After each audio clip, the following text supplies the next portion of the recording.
Hey everybody, today we're going to talk about the stock market and we're going to talk about the monthly close for August and also where I see the stock market going in September. This is going to be the next video in the monthly analysis series. Before we begin, please read the disclaimer. You can pause this video as you read it. Okay, so we just had a monthly close for August and now this video is focused on what I believe September will bring. So if you recall in my last video, the stock market analysis video for August 2023, I talked about how, and I'll just play this, there's no audio, sorry I couldn't get the audio to work, but you can sort of see on my drawings where I said I predicted the stock market would go in August, so I'll just sort of play this now. So basically what I said was this ascending triangle that we formed, this wedge pattern, right, kind of predicted this breakout, but I also said that I believe that the month of August we would see a bit of a pullback down to the support level here, right? Because we had this really spectacular breakout, right, that lasted a couple months when we broke out of this year-long consolidation. And I said that it would be healthy for us to come down to retest. And I said that this part would hold as support, but this actually went down a little bit lower than I expected. I thought the 50-day moving average and this ascending triangle resistance level would hold as support, right? Because it's usually previous resistance acts as support, right? And at least the market tries to. So that's basically what I said in my video in August for the August prediction, right? Said that with the ascending triangle and also the 50-day moving average moving up, I thought these two levels would collide and also provide strong support as this market, if the market were to come down. And as you can see, I draw the line where I predict the market will come down and retest previous resistance, support for the month of August. And basically that's what we saw for August, right? So this is the month of August. So we ended up having a pullback this month. And if you recall in my last video, I also talked about one of the reasons why I believe we were going to have a pullback. Let me get a cleaner chart. This is the S&P 500.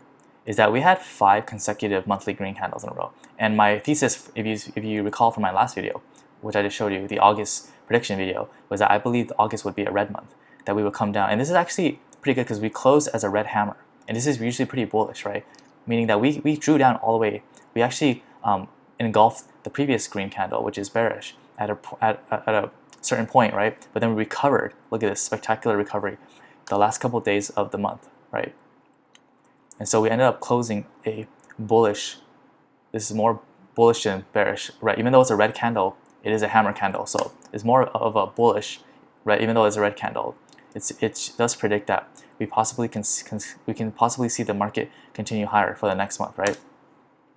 So that's the question that we have to ask ourselves: what is the month of September going to bring to us, right? We had a pullback in August, and now what is September going to? We had a small bounce at the end of August as well. So is September going to be just going back to the local high and continuing higher? Are we going to have a pullback down, perhaps double bottoming? Or are we just going to go sideways, right? So if you haven't followed me yet, please follow me on Twitter at EddieLux_. And basically, my most recent post from I think last week was that this uptrend is still intact from October lows. So since the October low, we basically have been in an uptrend, right? Even though we were still going sideways in the bigger picture for about a year, right? From let's see, zoom out here. So roughly May. In previous videos, I discussed this. May of last year to May of this year, right? We basically were consolidating sideways, and then we managed to break out. Let me just make it a little clearer. Break out of this sort of rectangular zone, right? So we had resistance here, and resistance here. Fake breakout here, which was kiss of death once it hit the 200-day, right? And it plunged. Then it overcorrected to the downside, right? Breaking both support, but then it held support. So this is October low. So we've been in two patterns, right? Consolidation and then finally a breakout after we break above the resistance level, and we just surged above without coming down to retest it, right? And we also had this uptrend from the October low, and that combined with the breakout from this sideways consolidation for a year, we had a strong surge higher, and which lasted, from May to the end of July, right? So basically, yeah, in my last video, we talked about how I wasn't surprised to see a pullback, right? Like I said, we had 5 consecutive green monthly candles in a row. So I wasn't surprised that this month was a pullback. And I even warned you guys that this could be a pullback this month, that it could also be a potential buying opportunity. And this is, I did use this as a buying opportunity, right? I load up on some stocks, and I have another video discussing cryptocurrencies if you're interested in that. I also loaded up on some Bitcoin mining stocks as well. Again, there'll be another video that you can see. It'll be released at the same time as this video. And so, yeah, you know, this is basically a not a surprise that we had a pullback, and we actually held. The good news is that on the daily chart, we've closed above the 50-day moving average. This is our short-term moving average, right? We went down below. We didn't touch the 100-day, which is this gold line. Came back above, and now we closed. And I'm not surprised we closed today as a red candle day, because we went up pretty strong rise over the last 4 sessions, right? Excuse me. So obviously, if you look at the bigger picture, the market looks great. I mean, of course, we have some pullbacks of the pandemic, the COVID crash here, and of course, we had the correction last year because the Fed rose interest rates by 500 basis points. And again, they rose interest rates again this month, right? By, excuse me, 25 basis points. So that's another thing, right? The Fed keeps raising rates, and that's putting a lot of downward pressure on the markets. And the dollar as well has been recovering as well. And usually the dollar is inversely proportional to the price of the stock market, right? So when the dollar finds strength, we saw pretty much all of August except for the last couple sessions, right? The market that just takes a big hit on the market, right? But as you can see, the dollar has also been going up pretty strong as well, right? 6 consecutive weeks in a row until this week. So we might see a reversal, right? Especially if we're not able to take out this previous high. This can continue to be a downtrend, right? That we've been having since last year. Unless we make strong highs, especially above this 50-weekly moving average, the silver line. If the market isn't able to go higher than this, I predict that the dollar will come down, and that's actually going to give more strength to the bulls to push the market higher, right? This is SPY, the ETF that tracks the S&P 500.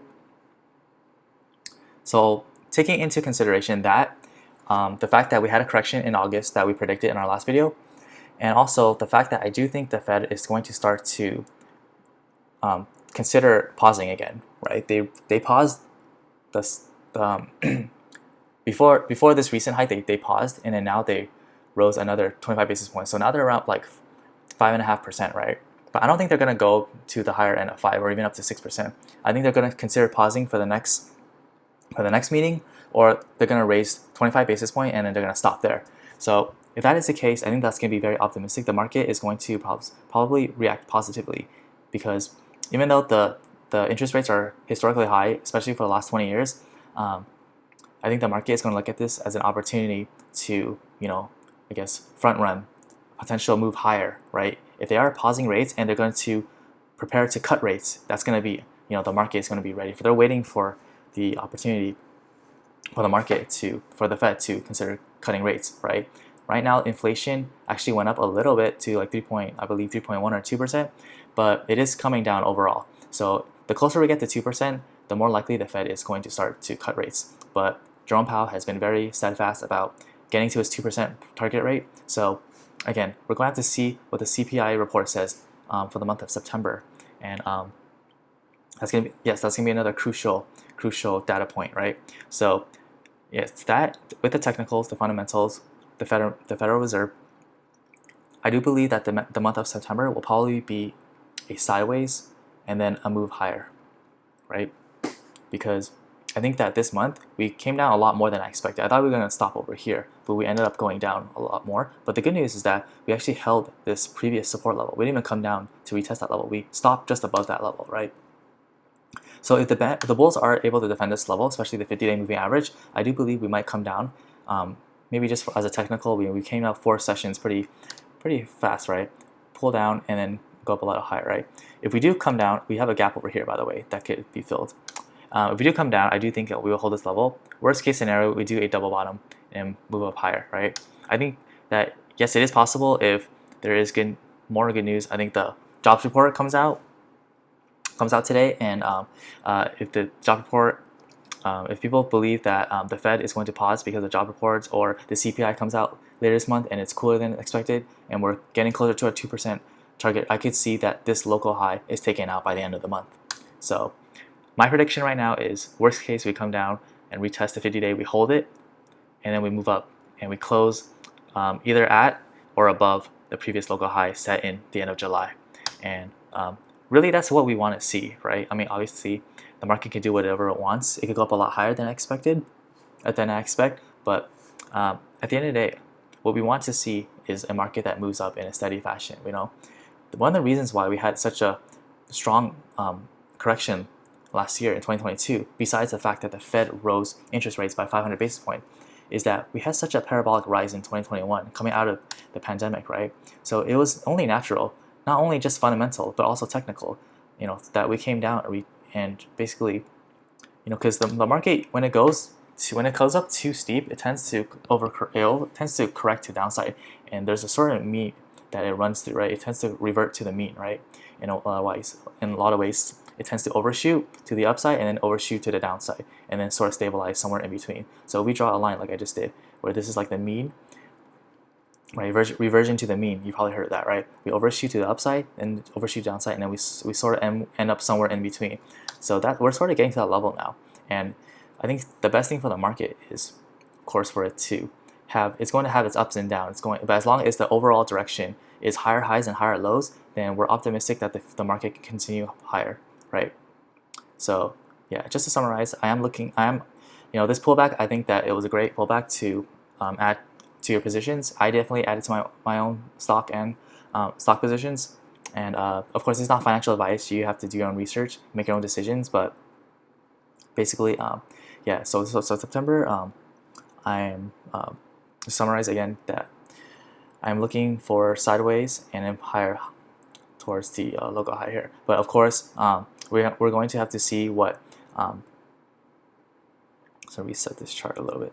We're going to have to see what the CPI data says, and also what the Federal Reserve says, right, about rates. Are they going to keep raising rates more, or are they going to start pausing and potentially cut? They're probably not going to cut until 2024, but as long as the CPI is cooler than expected and the Fed is leaning towards a pause, I think that the market will react positively and it will go up higher. That and the dollar, if the dollar is able to continue out lower, then I think that's going to put a lot more, it's going to give bulls more ammunition to push the price higher, right? But again, probably come back next month for the next monthly update for October. But of course, we're going to have to see how September plays out. Till then, thank you for watching this video. Don't forget to like this video, leave a comment below, and subscribe for updates. Appreciate all your support. Thank you again, and have a great day.